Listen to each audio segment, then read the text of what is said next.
Welcome to the Virtual Jewish Thought of the Week. This is Rabbi Dan Lewin speaking from Dallas, Texas. First of all, this class is dedicated to the Refuah Shalema, to the speedy recovery of Miriam Bas Rivka. The goal of these few minutes, people are very busy, but underneath they are thinking about life. So the goal is for you to have quick access to something meaningful that you can put in your pocket and bring out at a later time. Last week we discussed the instruction that we can derive from the discussion of the two fires in the temple. And we said that fire is a metaphor for passion or inspiration or love. So there were two fires in the temple, one that we created, a human being, and the other that came from above. In Ethics of Our Fathers, chapter 5, it discusses two different types of love, which is commonly thought of as an unconditional love or a conditional love. But the way the Mishnah puts it is a love that is dependent on something or a love that is not dependent. Ava she'talua b'davar, ava she'ena talua b'davar. So let's think exactly what these two types of love are. There's a saying that love is blind. So if we think, okay, that's one feature and quality of love. Love is blind tells you that love is strong, it's powerful. But is that a compliment or is that an insult? If you say, oh, well, what do you want from me? Love is blind. First glance, what you're telling somebody when you say, well, love is blind, is that this is a love that doesn't see flaws. So if I really saw who you were, maybe I wouldn't love you. That's a low-level romantic love is blind.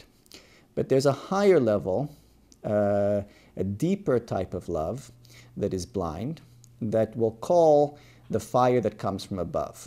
Why does it come from above? Because it's an innate love.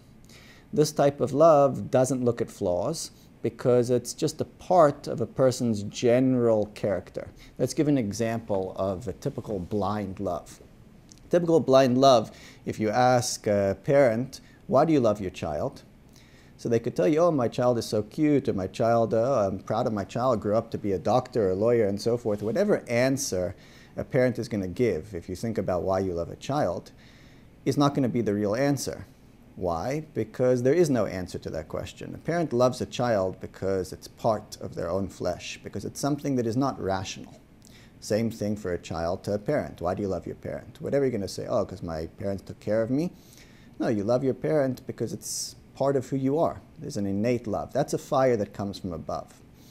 Then the Mishnah discusses a love that's dependent on something. What does that mean? That the love is born of a certain appreciation. I love this person because they're beautiful, because they offer me something. And that seems to be a lower level love. Because why? The whole drive of that love is because of a specific feature of the person.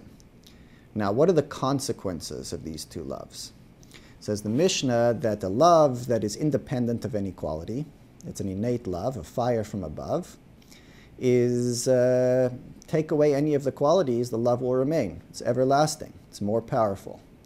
A love that's dependent or conditional, common sense tells you as soon as that quality disappears, I no longer appreciate or benefit from that person, then the love will go away.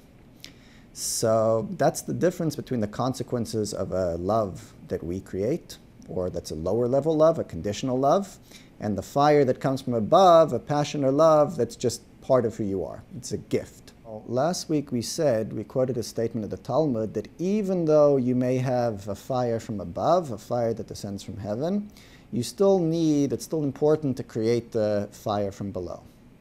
If we plug that back into what we're saying now, what that would mean is if I reach the higher level love, if I have a love that's unconditional, an innate love, like a parent to child, or a deep relationship, a marriage, so I have a bond, an eternal bond. Why should I need the more conditional love? Hidden in this instruction is that there has to be room in our lives for both types of love.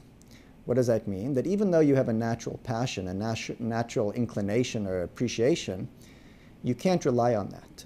You have to also look and have a love that you develop from noticing the specific unique virtues of your child, of your parent, of your friend, not just a powerful, innate, unconditional love, a love that you can also appreciate, hey, I love because of this reason.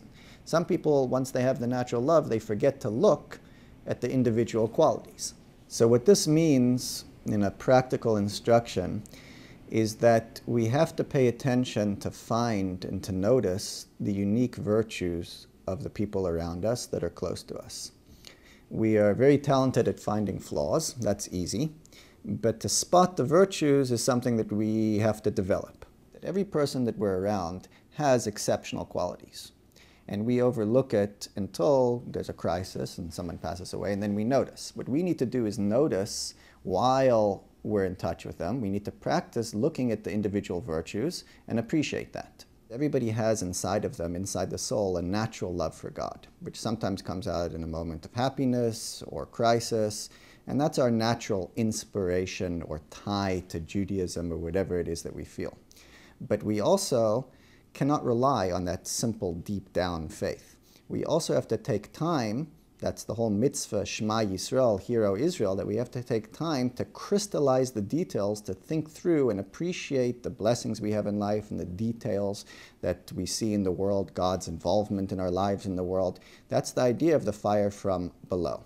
And the final message is that when we work to create the fire from below, then it gets easier to get the fire from above. When we work on our love, our conditional love, then we get a natural, more powerful love because we make the effort. We create the fire from below, and the response is that we get an answer, hey, it's easier for me to appreciate people now. Oh, it's easier for me to love God. That's the natural dynamic between the fire from below and the fire from above. What we can do over the next week is take some time to work on this. Look at your friend, your spouse, whoever you're around, and even those people that are not particularly your type of people. And let's practice seeing, trying to notice or detect, to develop a talent to say, hey, that's something this person has that I don't have. And you start to detect the individual virtues. That's the application or the homework from this thought of the week. Thank you for your time, for watching. If you like this, please forward it to your friends, family, or anyone you think would be interested, would like to hear the message. And if you would like to dedicate or sponsor Jewish Thought for the Week in honor of somebody or for a speedy recovery, please email me at the address below, and I look forward to speaking with you next week.